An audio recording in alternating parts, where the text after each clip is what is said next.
नमस्कार दोस्तों, आज हम 16 सोमवार व्रत प्रारंभ करते हैं। एक समय श्री महादेव जी पार्वती जी के साथ ब्रह्मट करते हुए मृत्युलोक में अमरावती नगरी में आए। वहाँ राजा ने सुंदर से मंदिर बनवाया। शंकर जी वहीं ठहरने लगे। एक दिन पार्वती जी शिव जी से बोली, नाथ आओ आज चौसर खेलें। खेल प्रारंभ हुआ। उसी समय पुजारी जी पूजा करने को आए। पार्वती जी ने पूछा, पुजारी जी बताइए जीत किसकी होगी? वह बोले, शंकर जी की। और अंत में जीत पार्वती जी की हुई। पार्वती जी ने मिथ्या भाषण के कारण पुजारी जी को कोढ़ी होने का श्राप दिया। पुजारी जी कोढ़ी हो गए। कुछ काल बाद अप्सराएं पूजन के लिए आईं। पुजारी जी से कोढ़ी होने के कारण पूछा। पुजारी जी ने सब बातें बतला दी। अप्सराएं बोली, पुजारी जी तुम 16 सोमवार का व्रत करो, महादेव जी तुम्हारा कष्ट दूर करेंगे। पुजारी जी ने उत्सुकता से व्रत विधि पूछी। अप्सरा बोली, सोमवार का व्रत करें। संध्या पासनोपरांत आधा सेर गेहूं के आटे के 3 अंग बनावें और घी, गुड़, दीप, नवेद, बेलपत्र आदि से पूजन करें। बाद में 1 अंग अर्पण कर शेष 2 अंग प्रसादी समझ वितरित कर प्रसाद लें। इस विधि से 16 सोमवार का कर 17वें सोमवार को पाव सेर गेहूं के आटे की बाटी का चूरमा बनाकर भोग लगाकर बांट दें। फिर सकुटुम्ब प्रसाद ग्रहण करें। ऐसा करने से शिवजी तुम्हारे मनोरथ पूर्ण करेंगे। यह कहकर अप्सरा स्वर्ग को चली गई। पुजारी जी यथाविधि व्रत कर रोग मुक्त हुए और पूजन करने लगे। कुछ दिन बाद शंकर पार्वती जी फिर आए। पुजारी जी को कुशलता पूर्वक देख पार्वती ने रोग मुक्ति का कारण पूछा।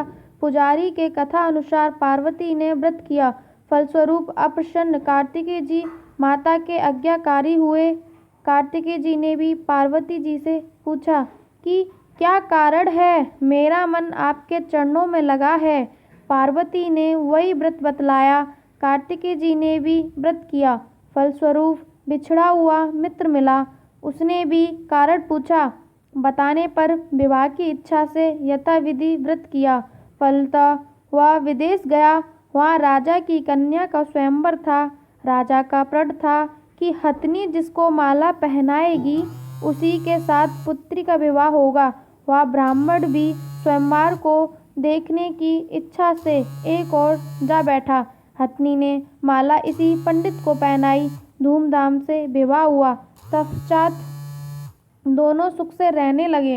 एक दिन राजकन्या ने पूछा, नाथ आपने कौन सा पुण्य किया जिससे राजकुमारों को छोड़ हथनी ने आपका वरण किया? ब्राह्मण ने 16 सोमवार का व्रत शव विधि बताया। राजकन्या ने सत्यपुत्र प्राप्ति के लिए व्रत किया और सर्वगुण संपन्न पुत्र प्राप्त किया। और बड़ा होने पर पुत्र ने पूछा, माता जी किस पुण्य से मेरी प्राप्ति आपको हुई? राजकन्या ने सब विधि 16 सोमवार व्रत बतलाया।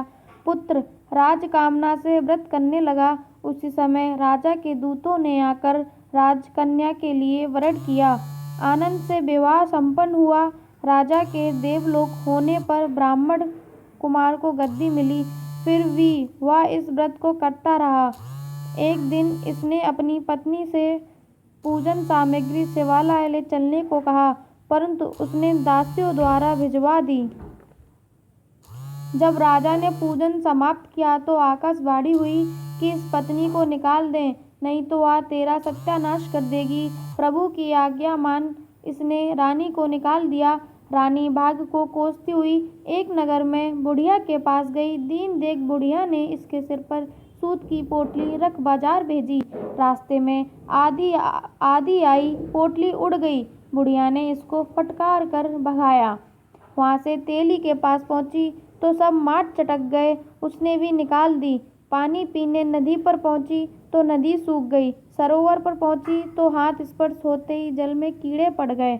उसी जल को पी आराम करने के लिए जिस पेड़ के नीचे जाती वही सूख जाता। वन और सरोवर की यह दशा देख ग्वाले इसे मंदिर के गोसाई के पास ले गए।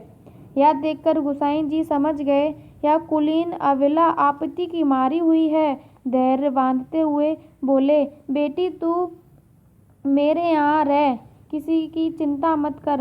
रानी आश्रम में रहने लगी, परंतु जिस वस्तु से इसका हाथ लगे उसमें कीड़े पड़ जाएं। दुखी हो गोसाई जी ने पूछा, बेटी किस देव प्रति अपराध से तेरी यह दशा हुई? रानी ने बताया, मैं पति की आज्ञा का उल्लंघन कर महादेव के पूजन को नहीं गई। गोसाई जी ने शिव जी से प्रार्थना की। गोसाई जी बोले, बेटी तुम 16 सोमवार का व्रत करो। रानी ने सब विधि व्रत पूर्ण किया। व्रत के प्रभाव से राजा को रानी की याद आई और दूतों को उसकी खोज करने के लिए भेजा। आश्रम में रानी को देख दूतों ने आकर राजा को रानी का पता बताया। राजा ने जाकर गोसाई जी से कहा, महाराज यह मेरी पत्नी है। शिवजी के रुष्ट होने से मैंने इसका परित्याग किया। अब शिवजी की कृपा से इसे लेने आया हूँ।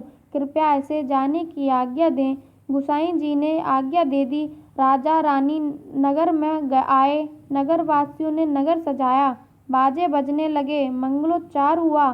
शिवजी की कृपा से प्रतिवर्ष 16 सोमवार व्रत को कर राजा रानी के साथ आनंद से रहने लगा। अंत में शिवलोक को प्राप्त हुए। इसी प्रकार जो मनुष्य भक्ति सहित और विधि पूर्वक 16 सोमवार व्रत को करता है और कथा सुनता है, उसकी सब मनोकामना पूर्ण होती हैं और अंत में शिवलोक को प्राप्त होता है। बोलिए भोले बाबा की जय।